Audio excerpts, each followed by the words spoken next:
আপনারা দেখছেন SR24x7 news.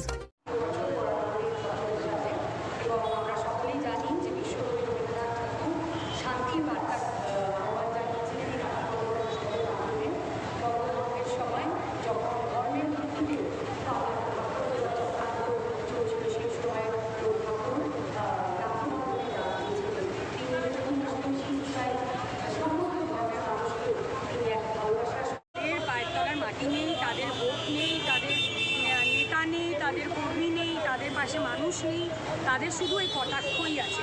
তো তারা ওই কটাক্ষ নিয়ে বেঁচে থাকুক, তারা রাত দখল, মন দখল, কোল দখল, বিছানা দখল, এই সমস্ত দখল করে বেড়াক।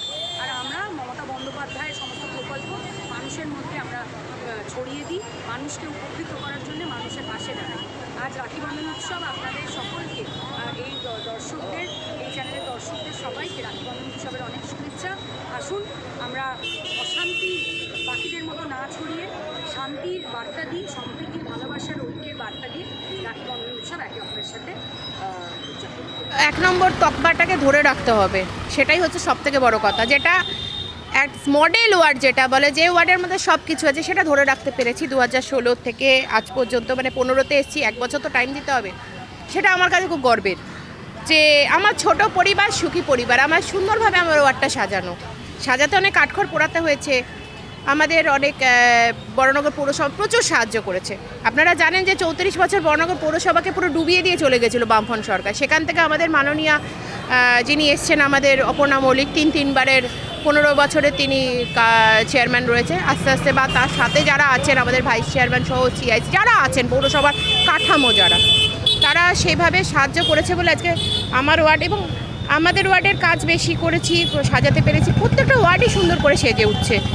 আর সবথেকে বড় কথা হচ্ছে কি, যে বিরোধীদের কুৎসা অপপ্রচার থাকবে, যত থাকবে তত কাজ করব, যত থাকবে তত কাজ বেশি হবে।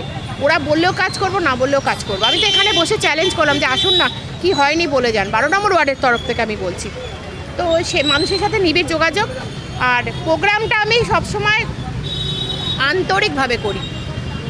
আমি সেই বড় সেলিব্রিটি, বড় কিছু আমার কাউ করে প্রমাণ করার দরকার নেই। আমার মানুষও প্রমাণ, মানুষ আমার কাছে আসবে, মানুষ এসে আন্তরিকভাবে আমাদের প্রোগ্রামে যোগদান করবে। আজকে রাখি বন্ধন বলে না, কদিন পরে মেয়েরা গণেশ পুজো করবে, পাড়ার মেয়েরা তার সাথে যুক্ত হবে। পলিটিক্যাল না, নন পলিটিক্যাল। দুর্গা পুজো হবে, তারপরে আমাদের বসন্ত উৎসব হয়, তারপর আমাদের রক্তদান হচ্ছে, মেয়েরা শিশু দিবস করছে, মেয়েরা আমাদের কি বলবো, আরও কত প্রোগ্রাম হয় আমি নিজেই গুলিয়ে যাচ্ছে। 12 মাসের বস্ত্রদান হচ্ছে, এখানে বাচ্চাদের ক্রিসমাস হচ্ছে, এই জায়গাতেই হচ্ছে, বিভিন্ন অঞ্চল জুড়ে করছে। তারপরে কি পরিবেশ দিবস করছি, কিন্তু সব জায়গায় ওই যে বললাম মানুষের ইনভলভমেন্টটা বেশি। 25শে বৈশাখ সব কিছু পাই। আর প্রত্যেকটা মনীষীর মূর্তি করেছি। আপনি দেখুন আমাদের 12 নম্বর ওয়ার্ডে একটা মনীষীর মূর্তি বাকি নেই, শুধু একটা আমার বাকি আছে দেশবন্ধু, সেটা দেখছি, জায়গা পেলে দেশবন্ধু করব। দেশবন্ধু রোড যেহেতু চেষ্টা আছে। তো যাই হোক, এইভাবে আমাদের অনুষ্ঠানগুলো আমরা করি। আর বিরোধীরা এখানে বলতে গেলে কিছু বলার তাদের অবকাশ নেই, অবকাশ আমরা দিই না। আমাদের মেয়েরা এত সুন্দর কাজ করে, তৃণমূল কংগ্রেসের মহিলারা, দাদারা তো আছেই, সেই জন্য কিছু বলার অবকাশ নেই। আমরা কাজ করে যাব, যত বলবে আমরা কাজ করি। আর বাংলা ভাষাকে আমাদের বাঁচিয়ে রাখতে হবে, বাংলার মাঠে বাংলার। আর কেন, এটা রবীন্দ্রনাথই তো আমাদের জাতীয় সঙ্গীতটা করেছিলেন না। আমরা দেখছি যে বলছে বাংলাদেশি ভাষা বলে কোনো ভাষা তো আমি কোনোদিন শুনিনি। আমাদের এখানে ওয়েস্ট বেঙ্গলও যে কথাটা বলি বাংলা ভাষায়, বাংলাদেশেও তাই বলে। তাই যারা এরম বলছে উল্টোপাল্টা কথা, তাদেরও কিছু জবাব দেওয়ার আছে, তাদের কিছু জানানোর আছে, তারা অনেক কিছুই জানে না। 13 বছরে পড়লো রাখি। আমাদের তো মোটামুটি 500 তো হয়, 500 লাড্ডু, 500 রাখি তো যাই, আরও বেশি চলে যায়, হিসেবের বা এ হয় না।